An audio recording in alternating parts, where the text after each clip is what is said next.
हिमाचल प्रदेश के सियासी घटनाक्रम के बीच आज कांग्रेस के 6 बागी और 3 निर्दलीय विधायकों ने बीजेपी का दामन दिल्ली में थामा है और इसी विषय पर बातचीत के लिए खबरें अभी तक के साथ मौजूद है कैबिनेट मंत्री यादविंदर गोमा। इन्हीं से बातचीत करेंगे। सर, 9 लोगों ने आज बीजेपी ज्वाइन किया है। सभी उसमें 6 जो है बर्खास्त विधायक हैं कांग्रेस पार्टी के ही और 3 जिस तरह से निर्दलीय हैं।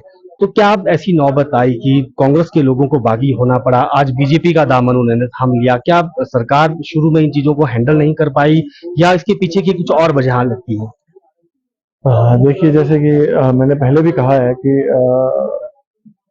सभी की उम्मीदें जो है वो ज़्यादा होती हैं और उनकी उम्मीदों जो है वो ज़्यादा होने के साथ-साथ उन विधानसभा क्षेत्र के लोगों की अपेक्षाएँ भी ज़्यादा होती हैं।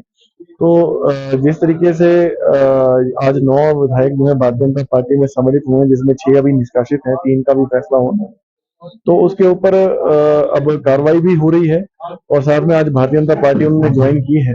लेकिन कांग्रेस पार्टी के कार्यकाल में वो काफी अहम पदों पे रहे हैं और कांग्रेस पार्टी को अपना उन्होंने खून पसीना दिया है और उनकी अपेक्षाएं जो है वो आज पूरी ना हो सकी, जिस करके उन्होंने भारतीय जनता पार्टी का दामन थामा है। मैं समझता हूँ कि विशेष रूप से कांग्रेस पार्टी के लिए तो ये नुकसान की बात है और जिस तरीके से इन्होंने किया है तो कोई ना कोई निजी स्वार्थ जो है उनका रहा होगा। लेकिन कांग्रेस पार्टी आने वाले समय में और जनता जो है वो अपना अच्छा बुरा जानती है कि क्या अच्छा है क्या बुरा है। तो आने वाले लोकसभा चुनावों के साथ जैसे ये चुनाव प्रस्तावित हैं तो कांग्रेस पार्टी के पक्ष में जो है निसंदेह मतदान होगा। उनको पार्टी छोड़ने की नौबत आ गई और वो जिस तरह से उनके बयान भी आ रहे हैं कि हमारी सरकार में सुनवाई नहीं हो रही थी, अब कुछ लोग कह रहे हैं कि अब बदले की भावना से हमारे प्रति काम हो रहा है। देखिए, जैसा कि पहले कहा गया है, संजय रतन जी ने भी ये ऐड किया कि जल्द ही जो जो हमारे विधायक बागी हुए हैं, जो छोड़ के हमारे पार्टी को भारतीय जनता पार्टी में शामिल हुए हैं, उनके विधानसभा क्षेत्र में कौन कौन से विकासात्मक कार्य पिछले 15 महीनों में हुए हैं, उनका लेखा जोखा जो है वो आपके माध्यम से भी दिया जाएगा और जनता को भी दिया जाएगा। और मैं समझता हूँ कि कई बातें होती हैं जो अगर बंद कमरे में और सबके सामने हो जाए तो अच्छी रहती हैं, लेकिन उन्होंने ये जग जाहिर की हैं। शायद उन्होंने प्रयास किया भी हो, मैं नहीं कह सकता कि प्रयास किया ना किया, लेकिन कोई ना कोई उसका समाधान हो सकता था और समय रहते समाधान हो सकता था। लेकिन ऐसा लगता है कि वो समाधान चाहते नहीं थे, उन्होंने अपना मूड बनाया था कि उन्होंने भारतीय जनता पार्टी में शामिल होना। क्या आपको लगता है कि उनको कोई प्रलोभन दिया गया, इस वजह से उन्होंने इतना बड़ा स्टेप ले लिया और यहाँ तक कि निर्दलीयों ने अपनी मेंबरशिप तक छोड़ दी? देखिए, कुछ हमारे मैंने पहले कहा कि कुछ हमारे पारिवारिक पृष्ठभूमि से भी आते हैं, कुछ जो हमारे विधायक थे उसमें से सीनियर लोग भी थे।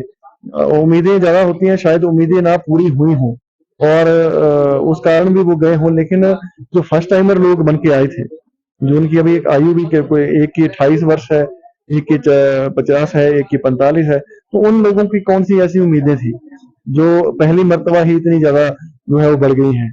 और जिस तरीके से प्रलोभन की बात है तो अब इसके बारे में आप सब गवाह हैं कि हेलीकॉप्टर से आना, हेलीकॉप्टर से जाना, सीआरपीएफ आगे पीछे लगी हुई है, पुलिस एस्कॉर्ट लगी हुई है, तो कोई ना कोई सारा संदेह जो है वो तो बनता है। आखिरी प्रश्न, क्या सरकार स्थिर है और जो 34 एमएलए इस वक्त हैं, क्या वो सभी एकजुट हैं? क्योंकि बीजेपी भी कई बार दावे करती है कि और लोग भी हमारे संपर्क में हैं। देखिए, स्थिरता कांग्रेस में है। जो हम फेल हुए हैं, जो ये हमारे 9 विधायक बागी हुए हैं, उसकी जिम्मेवारी कांग्रेस पार्टी लेती है, सरकार लेती है। लेकिन जिस तरीके से ये भारतीय जनता पार्टी के लोग कह रहे हैं कि हमारे साथ और भी लोग जो है वो संपर्क में हैं, तो अगर संपर्क में होते तो शायद आज वो ज्वाइन करते। और 34 के 34 विधायक जो हैं कांग्रेस पार्टी के माननीय मुख्यमंत्री ठाकुर सुखविंदर सिंह सुक्खू जी के साथ जो है वो खड़े हैं और हमेशा की तरह उन्होंने कांग्रेस पार्टी को जो मैंडेट हिमाचल के लोगों ने दिया है, उस मैंडेट का जो है 34 के 34 विधायक मान सम्मान रखते हैं और वो उन लोगों की अपेक्षाओं के ऊपर जो है खरा उतरने का आने वाले समय में हर संभव प्रयास करेंगे। बिल्कुल, ये थे कैबिनेट मंत्री यादविंदर गोमा और इन्होंने कहा कि सरकार स्थिर है और 34 के जो एमएलए हैं वो बिल्कुल एकजुट हैं और बेहतर काम इस वक्त किया जा रहा है। लेकिन जिन लोगों ने पार्टी छोड़ी है और भाजपा का दामन थामा है, उन लोगों के विधानसभा क्षेत्र का जिक्र किया जाएगा कि कितना विकास काम वहां पर हुआ है। विजय के साथ प्रदीप ठाकुर, शिमला।